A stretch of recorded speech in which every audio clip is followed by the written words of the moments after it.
Greetings, gods and goddesses in training. Welcome back to the channel. It is Uncle Makara, all relations. Let's get started in today's video. And let's be honest, guys, okay? There's a lot of BS out there. There's a lot of noise, a lot of distractions out there. So the fact that you're here leveling up and putting in some actual effort into your own spiritual path, into your own journey, first of all, we just got to give you an applause, yo. We got to give you an applause because you are not doing the same that other people are doing. You're finding out new ways to approach your mental, physical, energetic health. And that is very powerful because you are going to slowly evolve into finding your own craft and being a trailblazer, okay? This is what we want for everybody. But start to understand, man, I focus more on maintaining a powerful mindset nowadays than anything else, okay? The mindset is so key and important because it affects every other decision. If you have a bad attitude, you will self-sabotage in many various ways that you won't even know. Because the thing about it is a lot of people are spiritual trend hoppers, okay? And they will do the newest trend, the newest fad that comes out. Like everybody's doing it, okay? There's going to be a lot of these products, okay? I saw the other day a woman take an avocado and trying to like put it through her hair like a hair straightener or whatever. I was going, what the fuck is going on with our society? Like, now my mom does that all the time. She takes food and puts it in her hair for hair growth and like skin growth and like I mean, that's still kind of bizarre for me. However, at the same time, we're treating spirituality like that. Oh, newest third eye, someone dropped the newest third eye meditation. Let me just do it. And then you get a headache. You got to have trusted sources and have discernment on this path because you got to know what is real, what is true. And you can only know what is real and true if you've done the inner work, if you have the intuition, and if you don't keep second guessing yourself with everything that you're doing, right? A lot of you guys, you're second guessing yourself. You're hesitating. You're like, I need this to get this, right? Some kind of crutch, some kind of thing that will get you that result you think. Not by going inwards, not by doing the inner work, but by some other metric, right? And this is what we do. And I think that a lot of the times this keeps us away from our momentum, quite a lot, actually. Keeps us very away from our momentum. And then we start to just second guess ourselves, okay? Because if you try to understand your impulses and different things that your brain is like craving and urging for, and you actually speak to it, you actually spend time to understand it better, it's actually there to help you, right? It is actually there to support you, guide you, and help you, but it's coming through the filter of this negative thought in your head. So once you understand this, I really want you to pinpoint the various things that are slowing down your spiritual path, okay? Take a real inventory about what are the things that are slowing down my spiritual ascension, okay? And then slowly start to lean into that, okay? I know gut health has been really, really important for me. Shout out kombucha. Okay, this was from last night's podcast. If you guys caught it, incredible. Go and check it out. New Earth leadership is going to be very different than the old world. It is going to be using new strategies of divine feminine leadership coming through, as well as Wu-Wei styles of leadership, more softer approaches to leadership, because the framework right now is if we go more yang, yang, yang with the energy, it's going to actually stress us out and burn us out. So we need a good nervous system regulation again, okay? And we can only do this by understanding where are we giving our energy to? Are we giving our energy to that Mickey Mouse motivator who like cheers us up for a quick 15 seconds, but then we're back in our own bullshit again, right? Like, yes, that video can work as like a little jolt or like a pulse through your system where you go, oh, yeah, I need to do this, oh.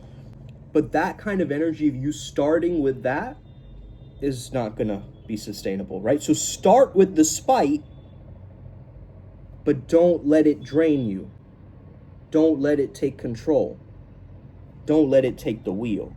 The spite is accurate, and it might be true that I'm there to prove people wrong. They can't say that to me or speak that way to me, so I'm going to set this boundary, right? It comes through in a very clear way. But then we're going to have to prioritize it. Guys, we only have such little mental bandwidth throughout the day, right? We got to make sure that we fill it with positive, loving, incredible, productive things, right? And not these Time wasters. And again, a lot of these time wasters aren't really time wasters, right? Like taking rest isn't a waste of time for me, because I'm recharging my body to get back into crushing it, right? But we treat even rest as a time waster. We treat even watching TV as a time waster. I don't watch TV just to watch TV for entertainment, right? This is how most people lead their lives. I need entertainment so that I can function, okay? However, how about you become entertaining? You become self-amusing. You start engaging and entertaining yourself just by mere existence in life, and you start noticing the simplicity and the ridiculousness of this fucking simulation matrix, and you start actually taking positive action again, right? You actually put step by step, one foot in front of the next, and you start harnessing that raw, authentic momentum. I'm slowly starting to understand. Now it's the time to take action, okay? Now it's the time to take action and have a lot of consistency, okay? Consistency is what you consistently see.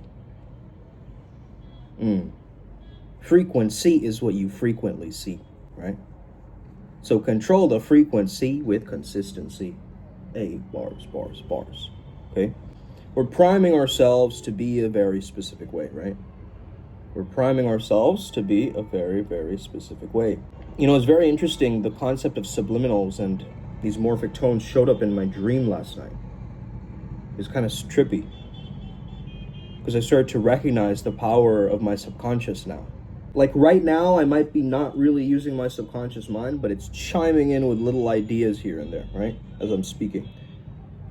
It's going, ding, have you tried this? Ding, have you tried that, right?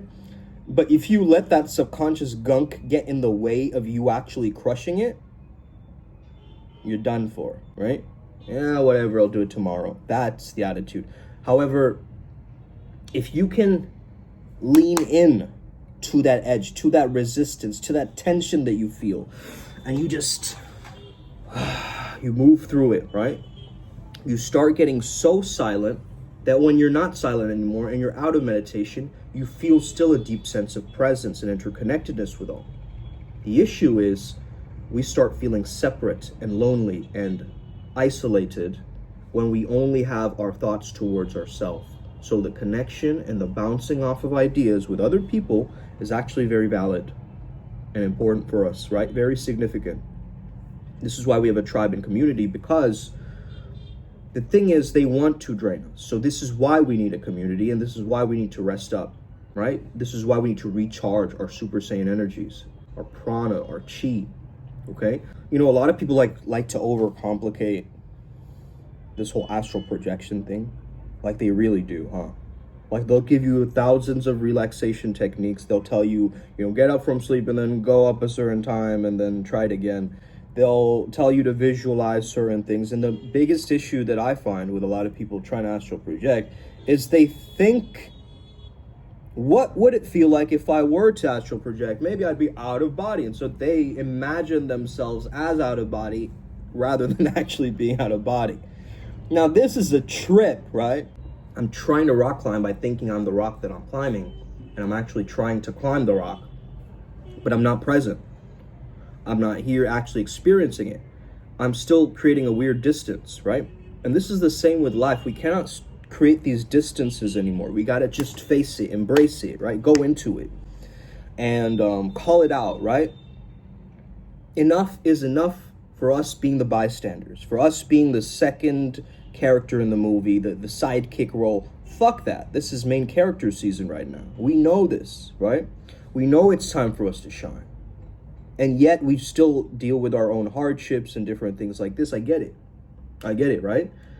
And everybody's occupied and busy with different things. And, I have no time for spirituality. I have this job, and I have this, and I have to take care of this, and I have to do this other thing. But why is that not spiritual for you? That's my question. Why is that not a spiritual experience for you? To take care of this and do that, right? Why does spirituality only have to be reserved for the quiet times and the quiet moments? Why can't spirituality be embraced in the moments of authenticity when you're speaking with somebody else? Why does it only have to be like in those moments in the morning when I'm doing my puja or something, right? Why does it have to be so compartmentalized? rather than flowing and unique. Now, we do need the discipline of activity. So when I tell myself that I'm going to go to the gym after the 19th, when the new gym opens up, I am giving myself that intention and container. And now what I choose to do with that container, I have to now establish myself as a part of that new frame of reference, right? That dojo that I'm going to. I already understand that I've got to consistently show up at that location. Thousands of excuses will show up. Thousands of different things will show up. Like, I work a lot, right? You guys know it. I have a lot of clients, a lot of patients, a lot of students, and I keep giving fuck ton of value. And amidst that, I still got to keep a sharp mind. Hearing people's traumas, hearing people's, defeatist stories. You think that's easy on me as a practitioner? Absolutely fucking not. It's a huge mental overload practice. It's a huge one because I have to remember all these facts from all my past clients and help them harness their own superpowers and chi. And I love the ones that commit and give more. They give effort, man. We've lost testosterone, so we've lost effort. We've lost testosterone, bro. But the ones that are like writing back in the emails and like, I tend to see them as the good students because they're putting more into their journey. They're not just like half-assing it. Yeah, I guess I'll go to counseling. I haven't really gone. And maybe it'll help to talk things out. And no! I had one guy come in and, I saw your video on flow state. I've been stuck in the flow cycle. I've been completely fucked up, and now I'm trying to get out of recovery phase. Will you help me? Yes, absolutely. You found my video. You found the right code. You found the right avenue to do this thing. Absolutely, I'm going to help you.